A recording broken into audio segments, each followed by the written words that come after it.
우리는 피조물이죠. 하나님은 우리를 지으신 분이십니다. 그래서 우리가 우리의 본분을 인식하고 살아야 돼요. 피조물은 창조주 하나님께서 써주시면 그걸로 감사하고 순종하는 것이 피조물의 본분입니다. 우리 인간의 본분을 알아야 하지요. 그런데 다윗은 하나님께서 그를 기름 부어 세웠어요.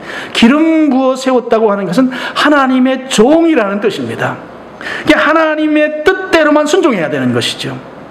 교만하면 안 되는 거예요. 자기 마음대로 행하면 안 되는 거예요. 하나님이 세워서 왕이 됐으면 하나님의 뜻대로 순종해 나가야죠. 그런데 그렇게 하지 않은 것입니다. 자기가 그만한 그릇이 되기 때문에 그 자리에 있다고 생각한 것이죠. 그래서 군사 숫자 파악했다 하는 것입니다. 여러분, 하나님께서 이거 그냥 두고 보실까요? 하나님 그냥 두고 보시는 분이 아니십니다. 하나님이 다윗을 다루시죠. 그래서 선지자 갓이라고 하는 사람을 그에게 보냅니다. 그를 책망하고 그를 징계하고 징벌하기 위해서 그래도 세 가지 선택지를 하나님께서 주셔요. 13절 보겠습니다. 24장 13절.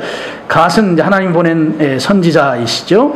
갓이 다윗에게 아뢰어 이르되 왕의 땅에 7년 기근이 있을 것이니까, 혹은 왕이 왕의 원수에게 쫓겨 석 달 동안 그들 앞에서 도망칠 것이니까, 혹은 왕의 땅에 사흘 동안 전염병이 있을 것이니까 왕은 생각하여 보고 나를 보내신 이에게 무엇을 대답하게 하소서. 7년 동안 기근을 선택할 것인가, 3개월 동안 적군에게 쫓겨 패해서 도망다닐 것인가, 3일 동안 전염병으로 사람들의 죽음에 내몰릴 것인가 선택하라는 것이죠. 그랬을 때 다윗이 이렇게 말합니다. 14절 보면 다윗이 갓에게 이르되 내가 고통 중에 있도다. 지금 스스로 인구조사를 해놓고 그것이 바르지 않다고 하는 걸 다윗이 깨달은 것이죠. 고통 중에 있도다. 청하건대 여호와께서는 긍휼이 크시니 우리가 여호와의 손에 빠지고 내가 사람의 손에 빠지지 아니하기를 원하노라 그랬습니다. 지금 세 가지 징벌의 선택지 중에 지금 다윗이 말하기를 나는 여호와의 손에 빠지길 원하지 사람들의 손에 빠지기를 원하지 않습니다. 이렇게 말하고 있어요. 무슨 말인가 하면 나 차라리 내가 지금 그 징벌을 당할 바에야 하나님으로부터 직접 징벌을 당하지 사람을 통해서 대신해서 맞고 싶지 않다. 이런 말이죠. 여러분, 7년 동안 기근이라고 하는 것이, 기근이 생기면 7년은 그야말로 이제 굶어 죽는 일이 일어난다는 말이거든요. 7년 동안 기근이 있다고 하는 것은, 그러면 도둑이 생기고 강도가 생기고 폭동이 일어나고 살인이 일어나고, 그런 상황을 막기 위해서 다윗이 어떤 일을 해야 되는가 하면 지금 강성대국이란 말이에요. 근데 외국에 가서 원조를 구해야 돼요. 식량을 꼬아야 돼요. 차관을 해야 돼요. 손을 벌려야 돼요. 정말 비굴한 모습이 되는 것이죠. 지금 그런 일을 통해서 사람의 손에 빠지, 사람을 통해서 징계받는 거 원치 않는다는 거죠. 3개월 동안 적군에게 패해서 쫓겨다닌다. 지금 아주 강대국으로 이 군사 숫자 다 파악해놨어요. 그런데 이 전쟁에서 패한다. 죽는 부하들이 생기겠죠. 이게 정말 이게 체면이 말이 아닌 상황인 거죠. 사람을 통해서 그 징계받는 것을 피한다고 하는 것은 결국 질병을 통해서, 전염병을 통해서 하나님이 내리는 그 징벌을 받겠다고 하는 그런 말씀인 것입니다. 그래서 징벌이 3일 동안 그 땅에 전염병이 이제 돌게 되죠. 그랬을 때 여러분 15절 보시면 이에 여호와께서 그 아침부터 정하신 때까지 전염병을 이스라엘에게 내리시니 단에서부터 부엘세바까지, 다윗 시대에 그 제일 큰 영토를 이루었다고 말씀드렸잖아요. 단은 북쪽 제일 끝에 있는 도시 이름이고요. 부엘세바는 제일 남쪽 끝에. 그러니까 전국적으로 백성의 죽은 자가 7만 명이다 이것입니다. 전국적으로 전염병이 돌면서 7만 명이 죽었다는 것이죠.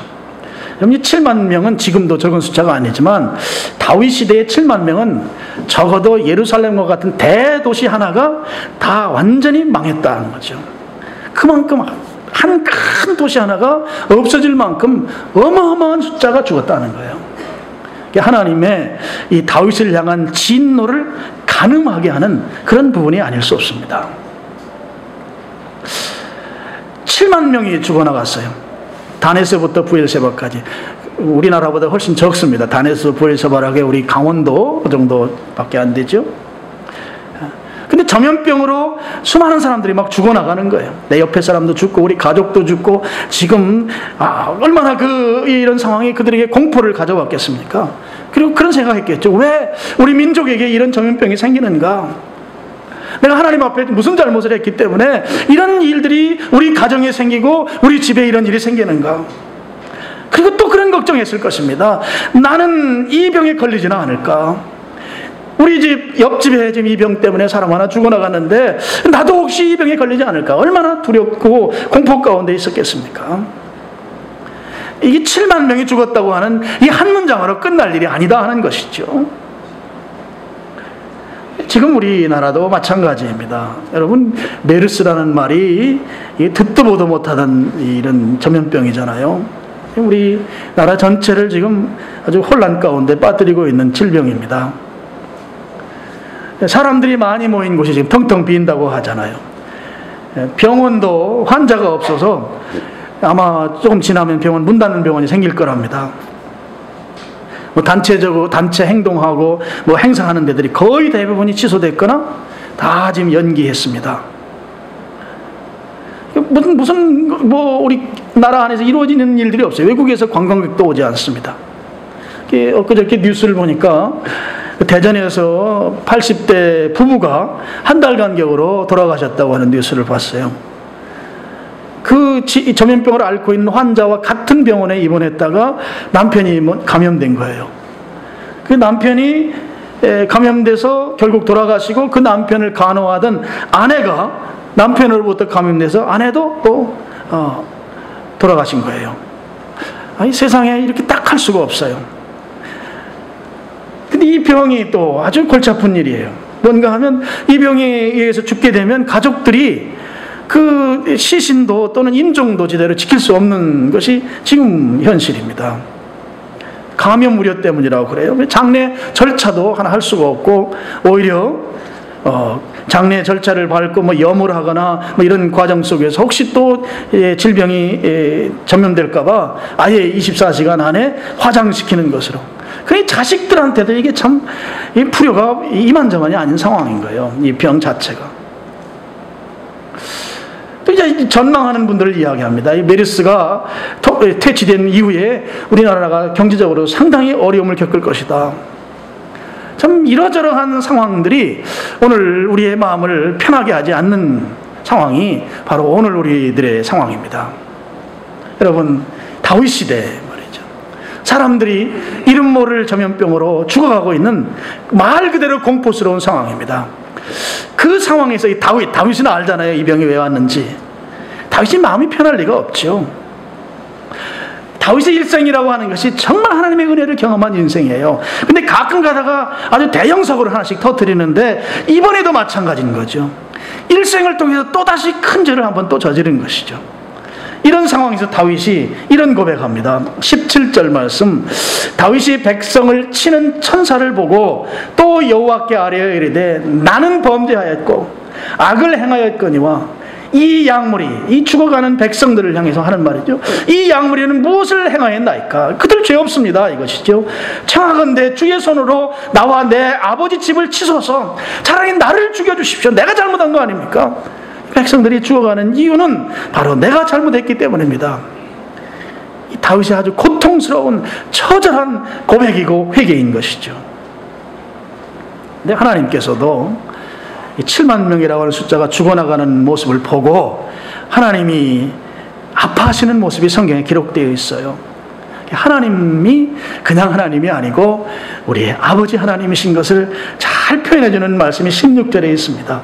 천사가 예루살렘을 향하여 그의 손을 들어 멸하려 하더니 여호와께서 이 재앙 내리심을 뉘우치사 백성을 멸하는 천사에게 이르시되 족하다, 이제는 내 손을 거두라. 하나님께서 이제 그만해라 이것입니다. 이게 아버지 마음이죠. 백성들이 죽어가는 걸 보면서 안타까워하시는 모습이에요. 여러분, 자식들이 잘못하면 부모가 징계합니다. 회초리를 때리지만 그 맞는 아이가 회초리를 맞으면서 고통스러워하고 힘들어하는 모습을 아버지가 즐길 아버지가 아무도 없죠. 아버지 마음이 찢어지는 것이죠. 힘들어하는 자식을 보고 좋아할 부모가 어디 있겠어요. 하나님의 마음이 그 마음인 것이죠. 하나님은 아버지예요. 우리를 사랑하시는 아버지의 마음으로 내가 지금 비록 회초리를 때리지만 앞으로 네가 더 잘 되기를 원하고 내가 바른 길 가기를 원하는 그 아버지의 마음으로 이제 그들에게서 이 전염병을 거두시기로 하나님께서 계획하셨습니다. 그러면서 이 하나님 아버지께서 다윗에게 회복의 기회를 주십니다. 다윗이 바른 길로 돌아올 그런 기회를 주시는 것이죠. 18절 말씀입니다. 이날에 갓이 다윗에게 이르러 그에게 아뢰되 올라가서 여부수 사람 아라우나의 타작마당에서 여호와를 위하여 제단을 쌓으소서, 이렇게 말합니다. 하나님께서 선지자 갓을 보내서 다윗에게 말합니다. 아라우나의 그 타작마당에 가서 하나님께 단을 쌓고, 우리 지금 용어로 표현하면 하나님께 예배 올려드려라 이것이죠. 아라우나의 역대기에는 오르난으로 나와요. 이 아라우나의 타작마당 그 공터에 가서 그 땅에서 하나님께 예배 올리라고 하는 말씀이에요. 하나님께서 예배를 통하여 다윗을 만나주시겠다고 한 말씀인 것이죠. 너무너무 중요한 말씀이에요. 여러분, 전염병이 돌고 백성들이 죽어나가고 차라리 나를 죽여주십시오. 내가 잘못했습니다. 내 집을 치소서. 죽음을 자청하고 있는 이 다윗을 향해서 하나님이 만나주시겠다고 한 것입니다. 지금 재난을 당하는 백성들, 전염병 때문에 두려워하고 공포 속에 있는 이 백성들을 그 고통 가운데에서 오늘 우리들도 마찬가지죠. 걱정스럽고 전염병이 아닌 다른 어떤 여러분 개인이 가지고 있는 또는 가정 가운데 있는 풀리지 않는 어떤 참 난제들 앞에서 하나님께서 우리에게 주시는 아주 명확한 메시지죠. 모두의 말씀드린 대로 이 재난을 해결할 수 있는 신앙적 방법이 여기에 제시되고 있는데요, 이 힘든 상황일 때 하나님께서 우리에게 주시는 메시지는 예배로의 초청이에요. 감당하기 어려운 재난의 때에 예배의 자리로 나오라고 하는 이 감당하기 어려운 재난은 예배로 부르는 하나님의 부르심이다 하는 것이죠. 지금 내가 어려운 상황 가운데 처해 있다고 하면 그것은 어떤 하나님의 신호인가 하면 하나님의 예배의 자리로 부르는 하나님의 시그널, 신호다 하는 것이죠. 여러분, 이것을 믿으시길 축복합니다. 다윗이 순종해요. 19절 보면 다윗이 여호와께서 명령하신 바 갓의 말대로 올라가니라. 이 아라우나의 타작마당은 지금의 예루살렘이거든요. 그러니까 올라가야 돼요. 올라가는 길이죠. 즉시 하나님의 말씀대로 예배로 나오라고 해요. 여호와를 위하여 제단을 쌓아라. 하나님께 예배드리라고 하는 그 요구에 다윗이 그대로 순종하는 것이죠. 그럼 여기 중요한 내용이 하나가 있어요. 내가 먼저 예배의 자리로 나가지 않았다고 하는 것입니다. 내가 먼저 하나님을 찾아간 게 아니고 하나님께서 다윗을 향하여 나에게로 오라는 거예요. 예배의 자리로 오라고 하는 것이죠. 하나님은 우리를 통해서 그만큼 예배 받으시기를 원하십니다. 그래서 요구하시는 거예요. 아라우나의 타작마당으로 올라와라. 여호와를 위하여 제단을 쌓아라. 하나님께 예배드릴 것을 초청하시는 것이죠. 요구하시는 것이죠. 다윗이 이것에 응했습니다. 하나님께서 전염병의 그 곤란과 힘든 상황 가운데에서 그 상황이라고 하는 것은 예배로 초청하는 하나님의 시그널이고 신호이고 거기에 다윗이 그대로 즉시로 순종해서 하나님께 예배 올려드렸다 하는 말씀인 거죠.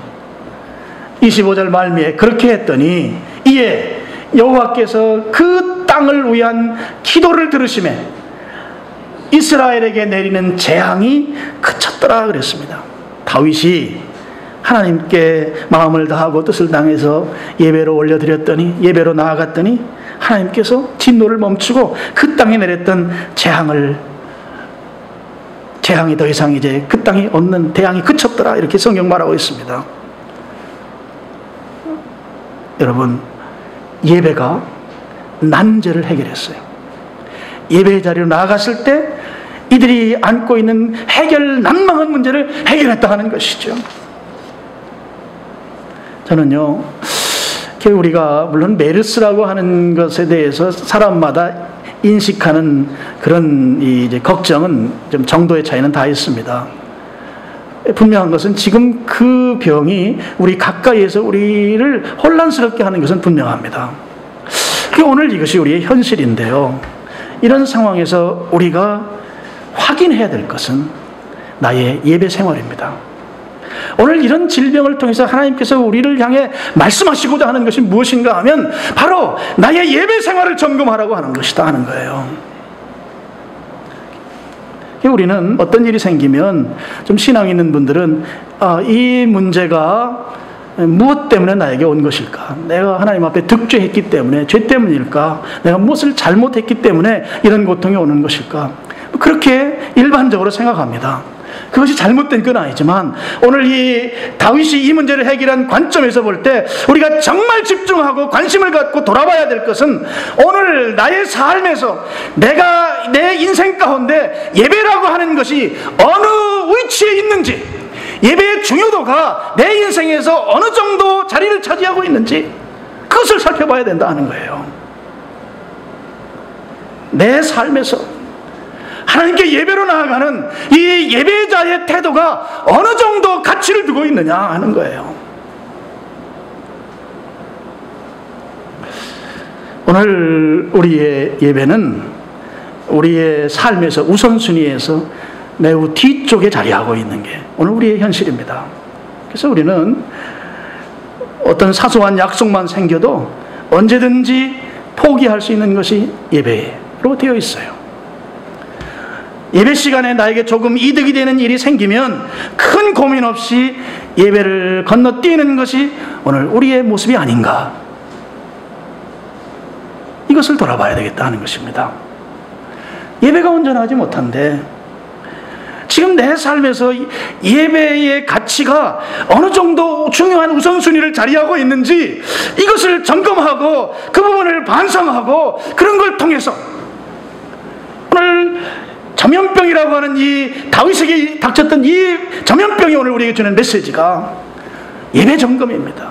그리고 예배가 우리 삶에서 얼마나 중요한 가치를 갖는지를 확인하고 그 삶을 교정하는 것이죠. 여러분, 오늘 이 말씀의 아주 강력한 메시지는, 우리가 온전한 예배 자리에 있을 때 우리가 안고 있는 그 고질적인 문제들, 해결이 안 되는, 그리고 나를 두렵게 하는 근심 걱정들이 다 해결된다고 하는 거예요.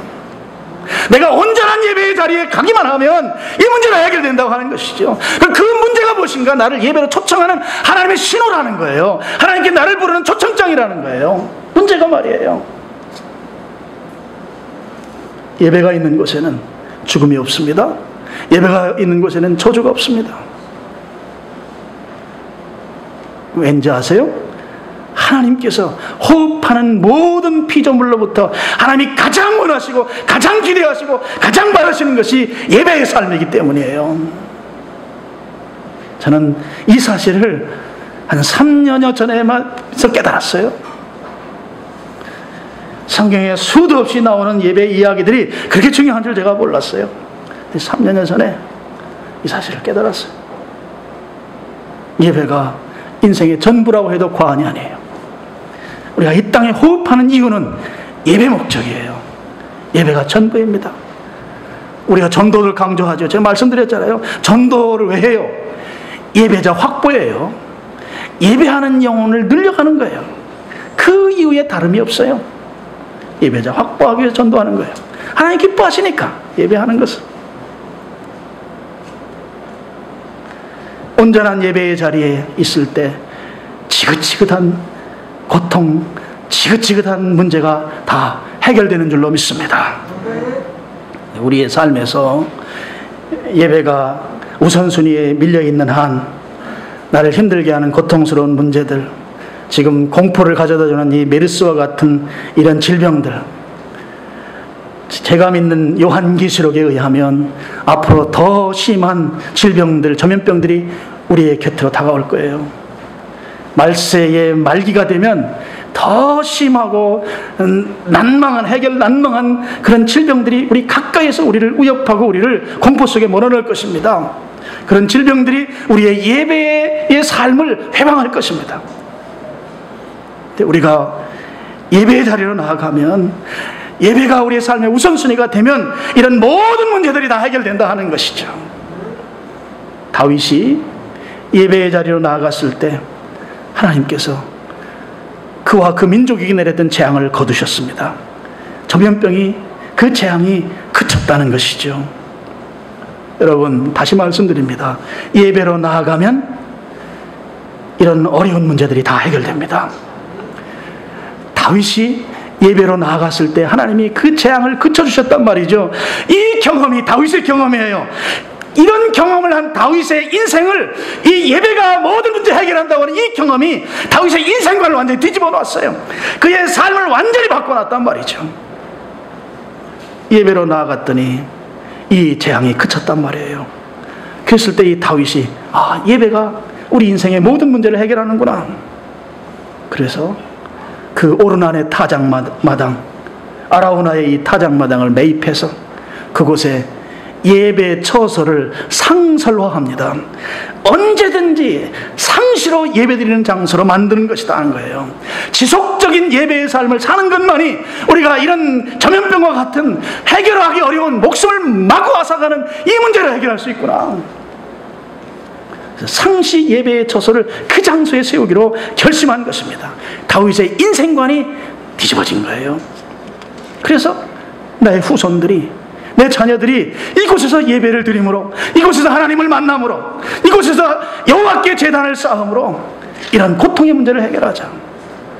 여러분, 그래서 우리 잘 아는 대로 다윗의 아들 솔로몬으로 하여금 그 땅에, 다윗이 매입한 그 땅에, 다윗이 이 전염병을 그치게 했던 그 예배의 장소에 그 유명한 솔로몬 성전을 짓게 만들었던 것이죠.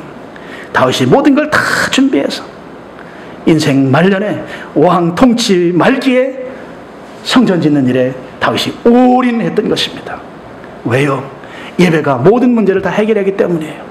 예배가 인생의 그 지긋지긋한 난제들을 다 해결하고 하나님이 보호해 주시고 지켜주신다고 하는 이 사실을 다윗이 경험했기 때문이에요. 우리의 후손들은, 우리의 자녀 세대들은 온전한 예배의 자리를 지키도록 상시 예배 처소, 예배의 상설화, 그게 바로 성전인 것입니다. 여러분, 생각지도 않았던 재난이 국가적으로 또 교회적으로 올 수 있고, 여러분 개인에게도, 가정에게도 올 수 있습니다.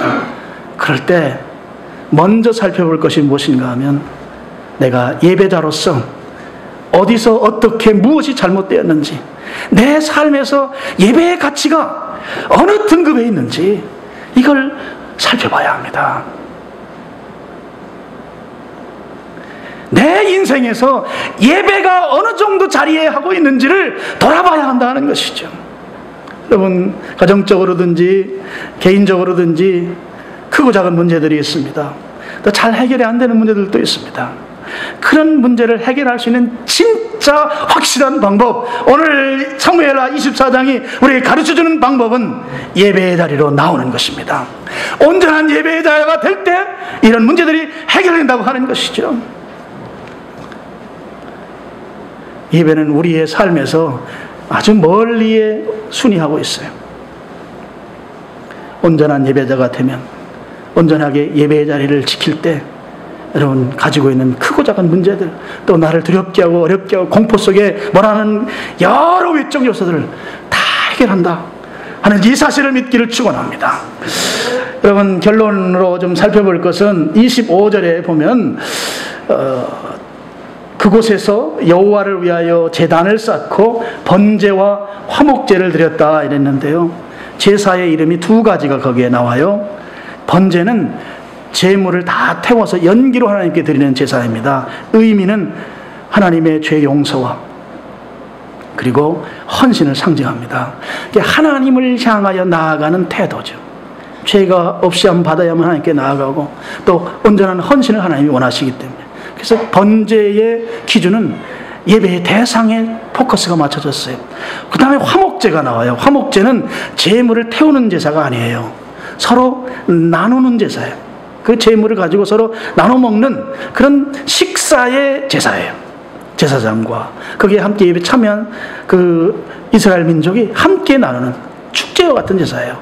이건 무엇을 말하는가 하면 우리 신약의 개념으로 보면 바로 교회 예배예요. 공동체 예배를 말해요. 서로 나누는 예배. 그러면 번제와 화목제라고 하는 것을 오늘 우리식으로 해석하면 무엇인가 하면 교회 공동체가 온전한 예배를 드리는 걸 말해요. 하나님께 교회 공동체가 온전한 예배, 이게 번제와 화목제예요. 여러분, 우리 교회 예배가 이렇게 중요한 거예요. 개인 예배도 중요하지만 교회 공동체가 함께 하나님께로 온전한 예배를 드린다고 하면 지금 우리를 어렵게 하는 모든 문제들, 해결이 안 되고 근심하게 하고 걱정스럽게 하는 개인이 교회가 갖고 있는 모든 문제들이 다 해결될 줄로 믿습니다. 정말요, 정말.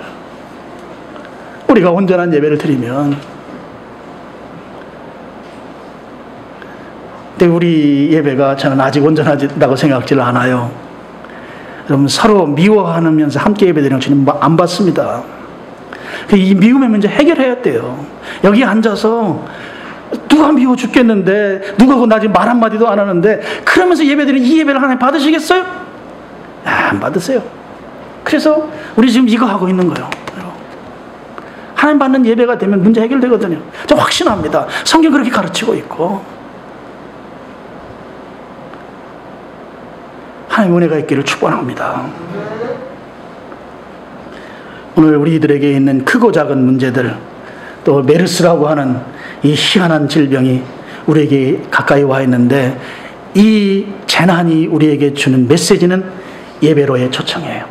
예배 자리로 나아가면 이 문제 해결됩니다.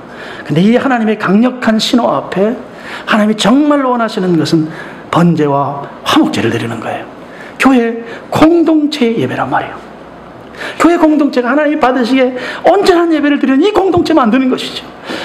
여러분, 그렇게 될 때 정말 우리가 안고 있는 이 고질적인 문제들, 그리고 개인이 지금 안고 있는 그런 해결이 힘든 그런 어려운 난제들이 우리가 온전한 예배로만 나아가고, 여러분, 우리 기도 제목도 크게 돼야 합니다. 하나님, 정말 우리 교회 온전한 예배 드리는 교회 되게 해주세요.